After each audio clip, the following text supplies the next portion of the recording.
Assalamualaikum warahmatullahi wabarakatuh. Pada video kali ini saya akan menjelaskan parasit pada ikan.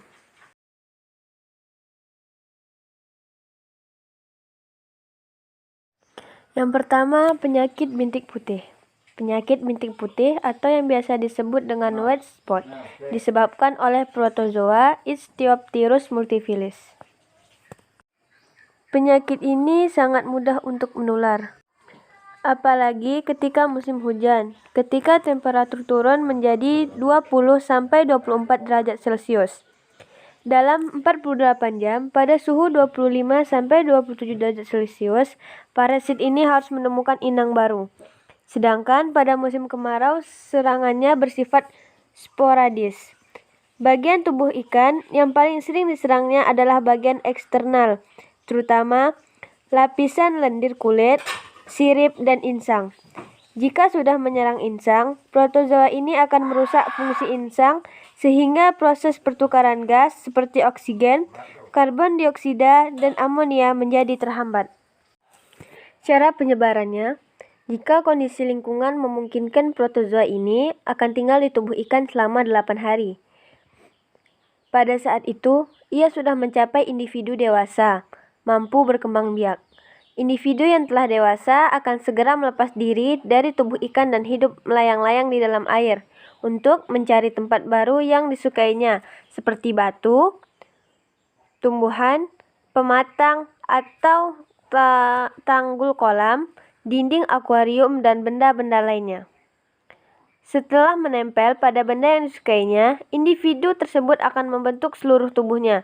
Di dalam kiste terjadi pembelahan, sehingga dalam waktu 5 jam, tergantung suhu lingkungan, akan dihasilkan ribuan individu baru. Ketika dinding kiste pecah, individu baru yang masih kecil akan segera berhamburan dan berenang untuk mencari ikan sebagai inangnya. Jika dalam waktu 48 jam tidak menjumpai ikan, maka individu ini akan segera mati. Ciri terserang. Ikan menjadi malas berenang atau cenderung mengapung di permukaan air. Terlihat bintik-bintik putih di bagian sirip, tutup insang, permukaan tubuh, dan ekor. Ikan menggosok-gosokkan tubuhnya pada pematang atau dasar kolam serta benda-benda keras di sekelilingnya. Timbul pendarahan pada sirip dan insang. Pada penyerangan yang berat dan massal, terlihat ikan berkumpul dan megap-megap di sekitar air masuk atau permukaan air. Biasanya juga memperlihatkan gejala glazing, yaitu tubuh ikan bergerak secara berkelabat dan memantulkan cahaya, biasanya pada saat menjelang tengah hari atau malam hari. Tubuh ikan juga memperlihatkan iritasi dan melompat-lompat di permukaan air. Ikan berenang tidak teratur, nafsu makan menurun, dan ikan menjadi lemah. Cara pengobatan. Pengobatan dapat dilakukan dengan perendaman dalam larutan yang mengandung formalin 25 cc per meter kubik, ditambah malesit green oksalat 15 gram per meter kubik selama 24 jam. Atau NaCl 10-15 gram per liter selama 20 menit. Formalin 25 ppm diulang 3 kali selama beberapa hari, atau pencelupan dengan dosis 200 ppm selama 15 menit untuk 14 hari, dan setelah pengobatan ikan dikembalikan ke dalam air yang segar. Bisa juga menggunakan malesit green 0,5 ppm selama 6-24 jam, atau larutkan 2 cc larutan baku konsentrasi 1% methylene blue ke dalam 4 liter air bersih dan rendam ikan yang sakit selama 24 jam. Obat lain yang juga terbukti cukup efektif adalah larutan Vina 1 gram per 20 liter air, atau kloromin 1 gram per 100 liter air. Caranya adalah merendam ikan yang sakit selama beberapa hari dalam larutan tersebut. Yang kedua, penyakit gatal. Penyakit gatal ini disebabkan oleh Trichodina sp. Ciri-ciri terserang. Gejala ikan yang terserang penyakit trichodinasis antara lain adalah yang pertama, terdapat bintik-bintik putih, terutama di bagian kepala dan juga di bagian punggung. Nafsu makan hilang, ikan menjadi sangat lemah. Produksi lendir bertambah sehingga tubuh ikan tampak mengkilat. Pada tubuh bagian luar sering dijumpai pendarahan. Warna tubuh ikan kusam, sering terlihat ikan menggosok-gosokkan tubuhnya pada dasar atau dinding kolam, serta benda-benda keras lain di sekitarnya. Ikan menunjukkan tanda-tanda flashing dan kerusakan pada kulit sering disertai infeksi sekunder. Pengobatan.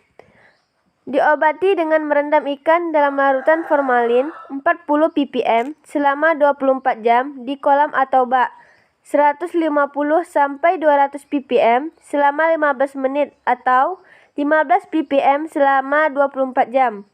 Biasanya juga menggunakan melesit green 0,1 gram meter kubik selama 24 jam atau campuran 0,1 ppm melesit green dengan 25 ppm formalin untuk perendaman yang diulang 3 kali selama 2 minggu, atau ikan direndam dalam larutan garam 300 ppm, larutan asam asetat 1:500 atau formalin 15 ppm.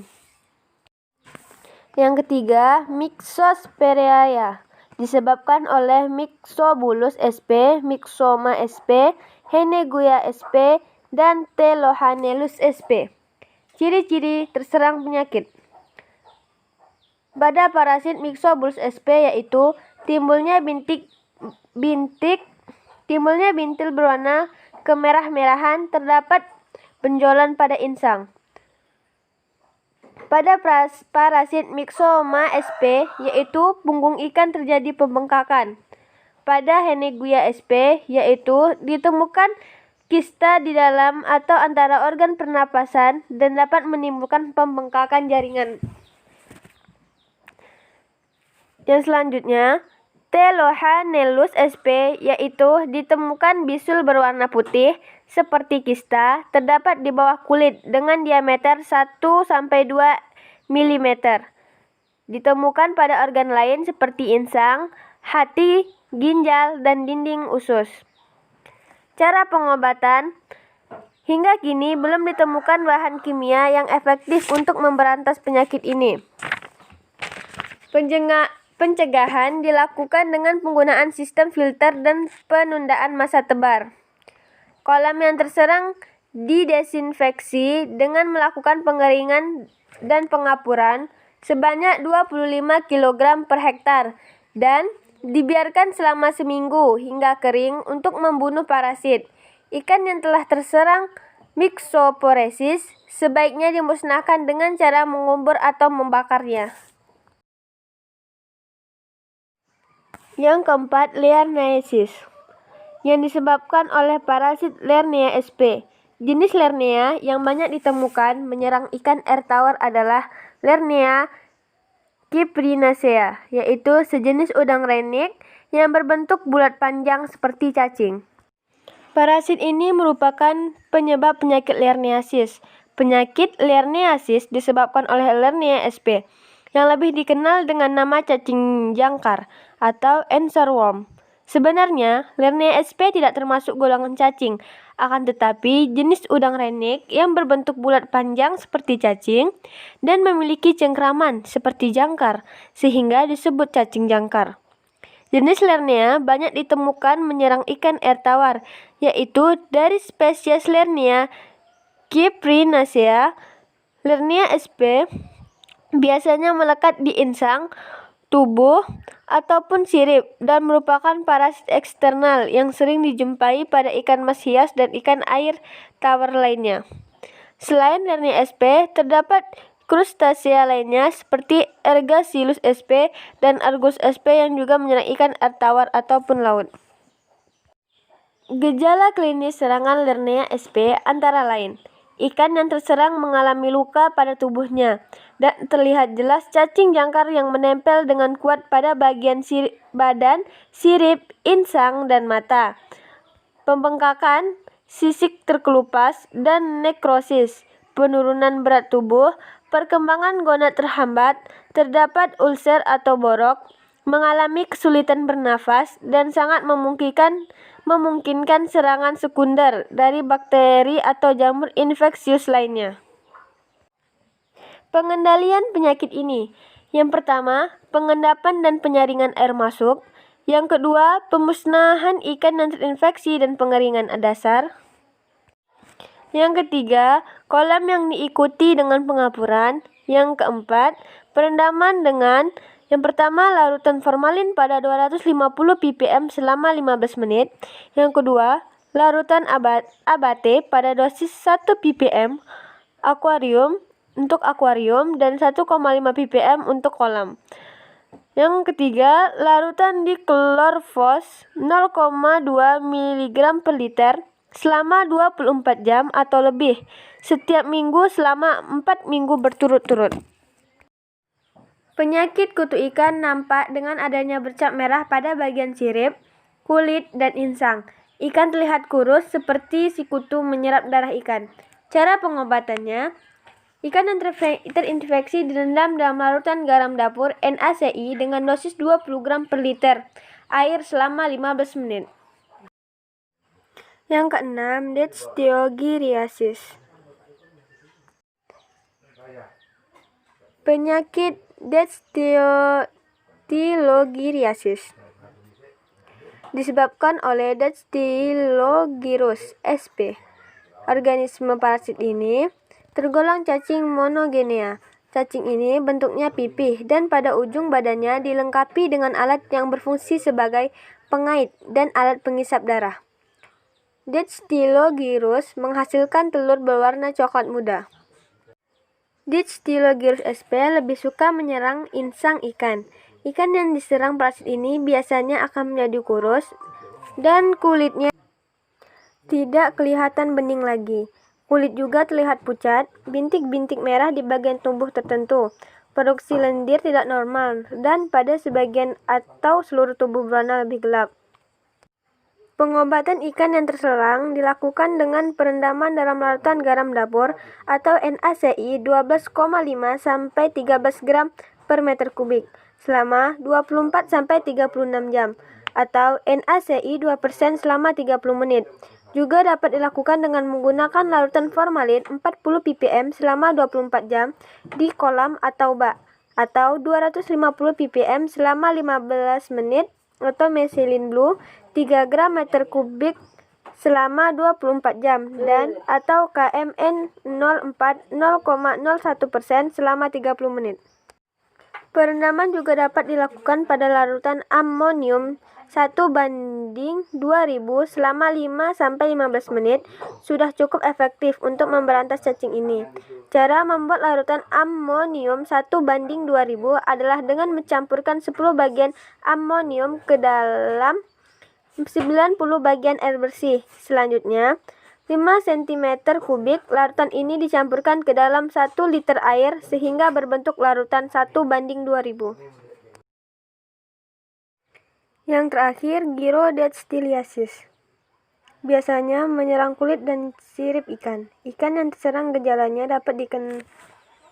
dapat dikenali dari insang pucat, bengkak, sehingga operkulum terbuka. Ikan terlihat berkumpul pada pintu air masuk. Penanggulangan penyakit ini dilakukan dengan pemberian pakan yang cukup, terutama ikan-ikan yang berukuran kecil atau benih segera dipindahkan keluar kolam atau dimatikan. Jika ikan menunjukkan infeksi berat, kolam dikeringkan.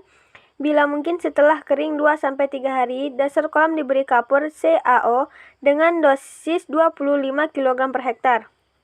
Bila tempat pengeringan 2,5 ton per hektar atau dengan cara CI2 dengan dosis 0,5 ton per hektar.